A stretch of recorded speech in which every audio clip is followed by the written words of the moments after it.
Nama saya Richard, NIM 1321911 akan mempresentasikan nomor 1, yaitu tentang perkiraan jumlah kakak di kota B. Jadi di kota B ada 4 jenis beban, yaitu yang pertama beban rumah tangga, yang rinciannya dapat dilihat pada layar. Dari rincian dan asumsi awal adalah 54 kakak, maka total beban rumah tangga dapat dilihat pada layar. Jenis beban yang kedua adalah beban industri 24 jam dan beban komersial, yang rinciannya sebagai berikut. Beban yang ketiga adalah beban prioritas yang waktu aktifnya masing-masing 24 jam, sehingga untuk mempermudah perhitungan, semuanya ditotalkan menjadi 5,275 megavolt ampere. Yang keempat adalah beban publik dan sosial yang rinciannya dapat dilihat pada layar. Keempat jenis beban tersebut disuplai dayanya oleh 4 jenis generator yang rinciannya dapat dilihat pada layar. Semua beban tersebut kecuali beban rumah tangga, jika ditotalkan dan dibandingkan dengan daya suplai maksimum generator, maka terdapat daya lebih yang dapat disuplai oleh generator, yang dapat dilihat pada layar jumlahnya. Dari daya suplai lebih generator tersebut dapat dihitung perkiraan jumlah kakak dengan asumsi rugi-rugi pada line adalah 10%. Jumlah yang diperoleh dibulatkan menjadi sekitar 995.000.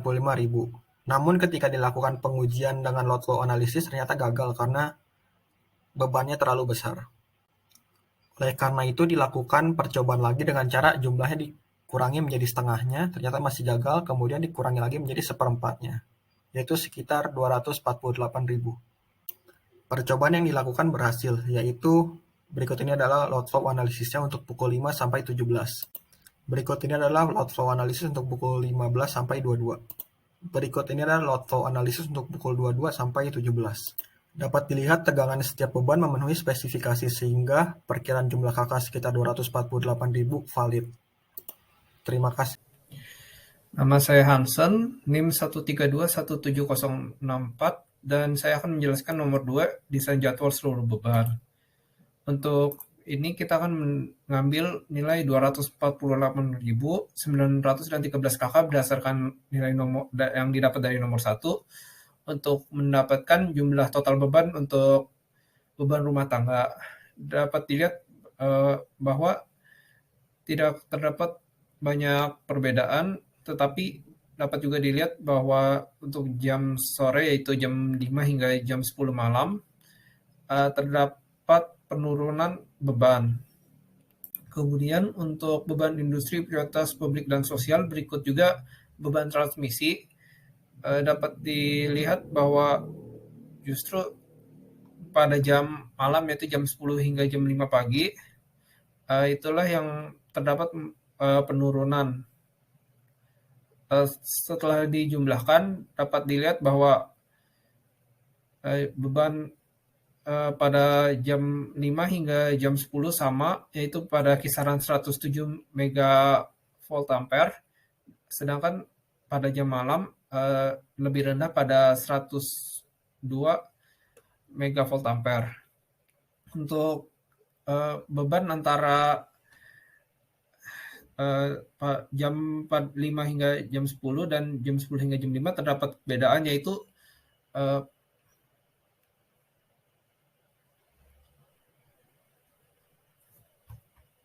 pembangkit listrik tenaga surya dan pembangkit listrik tenaga matahari, tetapi hasilnya tidak begitu berbeda. Sekian, terima kasih. Perkenalkan, nama saya Gusto Prasetyo Prakoso, NIM 1321913 akan menjawab pertanyaan nomor 3, yaitu tentukan kapasitas masing-masing line dan trafo untuk penunjang sistem tenaga elektrik di kota B ini. Sebagai penentuan kapasitas, perhatikan menggunakan hasil simulasi dan juga tabel KHA. Nah, kabel yang digunakan oleh perhatikan sebagai dalam penentuan kapasitas ini adalah kabel inti aluminium, yaitu AAC. Oke. Nah, berikut adalah hasil simulasi. Nah, perhatikan memilih kapasitas kabel satu tingkat di atas hasil simulasi, maka diperoleh hasil sebagai berikut, yaitu line antara PLTP ke gardu 1 sebesar 110 ampere, line PLTU ke gardu 2 sebesar 145 ampere, line ke PLTA ke gardu 145 ampere atau bisa juga 110 ampere, dan untuk line PLTB ke gardu 4 diperoleh 145 ampere. Selanjutnya, line antara gardu atau dalam percobaan ini itu digunakan antara line 1 dan juga line antara line 1 dengan line yang lain. Nah, untuk percobaan pertama yaitu line 12 diperoleh 145 ampere, line 13 340 ampere, line 14 110 ampere, line 23 diperoleh 390 ampere, line 24 diperoleh 145 ampere, dan line 34 diperoleh 180 ampere. Selanjutnya adalah line antara trafo Garut 20 kV ke 380 volt diperoleh 1540 ampere dan juga 225 ampere. Lalu untuk kapasitas trafo dipilih 250 megavolt ampere untuk semua trafo karena dalam rangkaian MATLAB agar lebih mudah diubah parameternya. Sekian presentasi dari saya, terima kasih.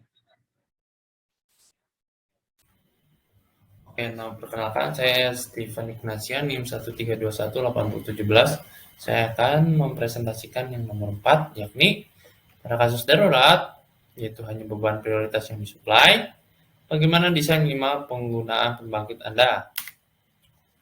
Oke, jadi pertama-tama karena yang disuplai cuma beban prioritas, maka beban lain tidak disuplai, dengan dalam kata lain di open circuit. Lalu untuk memudahkan tampilan, beban prioritas dijumlah dan totalnya menjadi 5275 megavolt ampere. Karena beban prioritas harus beroperasi selama 24 jam, maka generator yang dapat digunakan hanyalah PLTU. Jadi desain rangkaiannya adalah seperti ini. Langsung terhubung aja. Yang lainnya ke komponen-komponen lain kita cut off, kita open circuit. Lalu hasil simulasinya berdasarkan ini adalah load flow-nya dan ini adalah plot tegangan dan arus beban prioritas. Lalu kesimpulannya, oke, berdasarkan load flow yang didapat, sistem bekerja dengan baik tanpa adanya under voltage dan over voltage. Besar tegangan VLF beban prioritas adalah 1,0395 PU. Artinya beban masih sedikit mengalami kelebihan tegangan, tapi hal tersebut masih dapat kita terima. Tapi untuk mengatasi hal demikian dapat kita berikan reaktor shunt. Dan dari kurva dari tegangan yang dihasilkan pun menunjukkan bahwa breaker tidak on, artinya tidak ada kelebihan arus pada sistem ini. Dan artinya sistem ini bekerja dengan baik.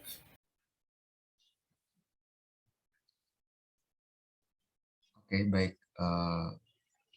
Berikut adalah penjelasan tentang soal 6 ya, analisis fault. Di sini dapat terlihat bahwa fault kita pasang pada dua line yang tersisa dari soal nomor 5, karena sisa dua line yang mensuplai beban prioritas yaitu di sini. Ketika terjadi fault, kita akan memantau dua bagian. Yang pertama adalah kondisi fault-nya sendiri, dan kedua adalah kondisi beban prioritas sebagai beban yang kita supply. Oke, jadi pertama berikut adalah arus dari tegangan prioritas ketika terjadi fault di waktu 0,1 detik. Jadi memang langsung jatuh ya, tegangan maupun arusnya ke beban prioritas, sehingga langsung menjadi 0. Dan ketika circuit breaker menyala, yaitu pada 0,4 detik, semuanya sudah kembali seperti semula. Sebaliknya bila di tegangan fault juga mengalami jatuh, namun arus fault justru naik, karena hal ini disebabkan karena semua arus mengarah ke ground ya, ke tegangan yang rendah. Dan ketika arus fault terjadi, semuanya mengarah ke ketika fault terjadi, semua arus mengarah ke ground, sehingga arus fault akan meningkat. Semua tiga fase, pengaruhnya ketiga fase sama. Hal ini disebabkan karena beban fault adalah fault simetris ya, sehingga ketiga fase mengalami fault yang kondisi yang sama, dan kedua bisa sampai 0 hingga habis. Berikut penjelasannya. Jadi faultnya dapat dideteksi oleh circuit breaker. Lalu circuit breaker di sekitar fault akan melokalisir dampak fault dengan memutus aliran listrik menuju fault. Baru ketika kondisi aman, breaker menyambung lagi dan tegangan tersuplai seperti semula.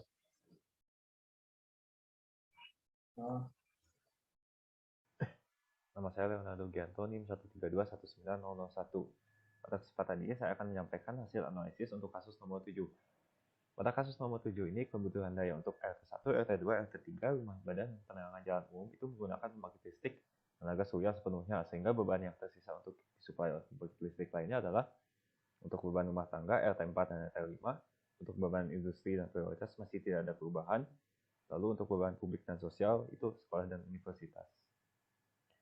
Berikutnya adalah analisis untuk shift A jam 5 pagi sampai jam 5 sore. Berikut diberikan dua buah tabel untuk analisis load flow sebelum dan sesudah pengurangan beban. Dapat dilihat bahwa terjadi pengurangan daya yang dikeluarkan oleh PLTP. Total penghematannya adalah 18,29 MW. Berikut adalah analisis untuk shift B jam 5 sore sampai jam 10 malam. Berikut diberikan dua tabel juga untuk analisis load flow sebelum dan sesudah pengurangan beban. Sama seperti sebelumnya terjadi pengurangan daya yang disalurkan oleh PLTP, namun penggunaan PLTU masih tidak bisa dimatikan karena kapasitas PLTP melebihi batasnya. Total penghematan daya untuk shift B ada 29 MW. Berikut untuk shift C jam 10 pagi sampai jam 10 malam sampai jam 5 pagi, ini adalah shift malam. Diberikan dua buah tabel analisis load flow sebelum pengurangan beban dan sesudah pengurangan beban. Dapat dilihat juga bahwa terjadi pengurangan daya yang disalurkan oleh PLTP dan PLTA. Namun untuk kasus ini kita dapat mematikan penggunaan PLTU dan PLTA karena PLTP dan PLTA dapat menyuplai beban secara sepenuhnya. Total penghematan daya 29 MW. Secara keseluruhan, setelah beban rumah tangga, rumah ibadah, dan penerangan jalan umum dikurangi oleh penggunaan pembangkit listrik tenaga surya, daya yang disuplai oleh PLTP dan PLTPA dapat dikurangi sepanjang harinya. Total penghematan daya dalam sehari mencapai lebih dari 24 MW rata-ratanya. Dan pemakaian PLTU, PLTB juga dapat dimatikan di malam hari sehingga dapat mengurangi tarif listrik secara keseluruhan. Demikian, terima kasih. Sekarang kita masuk ke nomor 8. Sebelumnya perkenalan dulu, pakai pantun ya. MU kalah 4-0, fans penuh penderitaan. Nama saya William, ini tugas nomor 8. Asik. Soal nomor 8 ini adalah jika beban RT4, RT5, sekolah dan universitas serta seluruh beban industri disuplai oleh genset pada keadaan darurat, bagaimana desain kapasitas pembangkit lainnya untuk mensuplai seluruh beban yang tersisa. Jadi sama seperti nomor 7, kita tentukan dulu beban mana yang akan diputus dan dibiarkan tetap tersambung pada rangkaian. Nah, yang diputus adalah beban yang tadi, RT4, RT5, seluruh beban industri dan sekolah dan universitas, dan sisanya tetap tersambung. Itu RT1, RT2, RT3, UKM, restoran, toko, mal, hotel, semua beban prioritas, rumah ibadah, dan penerangan jalan umum. Nah, seperti soal nomor 7, kita analisis di 3 shift yang berbeda, yaitu shift pagi, sore, malam. Ini shift pagi. Kita lakukan 3 kali load flow analysis, yakni sebelum beban dilepas, setelah beban dilepas, dan setelah beban dilepas, namun dengan pengurangan penggunaan pembangkit. Nah, dapat dilihat bahwa pada pagi hari, PLTP dapat digunakan sebagai pembangkit tunggal untuk menyuplai daya pada seluruh beban di kota. Nah, dengan tidak menggunakan PLTU, kita menghemat daya sangat banyak karena rugi-rugi yang timbul akibat saluran distribusi yang seharusnya digunakan oleh PLTU itu jadi nggak ada gitu. Dengan demikian kita menghemat daya sebesar 73 MW. Pada siang hari halnya sama dengan sebelumnya, PLTP dapat digunakan sebagai pembangkit tunggal pada siang hari. Nah, dengan demikian rugi-rugi yang timbul pun juga semakin sedikit sama kayak tadi. Ditemukan bahwa total penghematan daya adalah 73 MW. Pada malam hari digunakan 4 pembangkit sebelum beban dilepas. Setelah beban dilepas, ditemukan bahwa PLTP juga dapat digunakan sebagai pembangkit tunggal untuk menyediakan daya pada kota. Dengan mengurangi 3 pembangkit, sangat banyak rugi-rugi yang tidak terjadi karena saluran distribusi tidak digunakan. Dengan demikian, total penghematan daya pada malam hari ada 75 MW. Dapat disimpulkan bahwa tanpa RT4, RT5, sekolah dan universitas, serta seluruh beban industri yang disuplai oleh genset pribadi pada darurat, seluruh listrik kota dapat disuplai oleh PLTP sekaligus mengurangi rugi yang timbul pada saluran distribusi. Demikian presentasi saya. Terima kasih. Salam sepak bola. Salam, saya Christian, 1321905. Di sini akan menjawab pertanyaan nomor 9 terkait desain pembangkit jika kondisi nomor 7 dan 8 terjadi bersamaan. Oke, karena beban pada nomor 7 dan 8 sudah disuplai mandiri, pembangkit hanya perlu menyuplai sisanya. Terus load flow digunakan untuk analisis kontingensi dan simulasi kebutuhan daya beban pada 3 shift yang ada di depan. Shift yang pertama itu jam 5 sampai 5 pagi sampai 5 sore, load flow mula-mula dan stop condition diberikan di layar. Kita lihat tidak ada under voltage, over voltage, dan fault lainnya. Kemudian, tapi Kita coba juga load flow ketika PLTP doang digunakan dan hasilnya lebih efisien, sehingga kita bisa gunakan PLTP saja untuk jam 5 pagi sampai jam 5 sore, dan dari situ kita dapat penghematan daya sebesar kurang lebih 89,8 MW. Selanjutnya shift jam 5 sore sampai jam 10 malam. Di sini kita bisa gunakan empat-empatnya, PLTP, PLTU, PLTA, dan PLTB. Kita bisa dilihat di layar load flow mula-mula dan setelah pengkondisian. Tapi kita coba juga load flow ketika kita hanya menggunakan PLTP dan PLTA saja. Di sini lebih efisien dan penghematan dayanya sekitar 92,8 MW. Kemudian shift, di sebelumnya juga nggak ada volt ya, nggak ada under voltage maupun over voltage. Dan shift terakhir jam 10 malam sampai jam 5 pagi, load flow mula-mula diberikan di atas dan di bawah ada load flow setelah pengkondisian.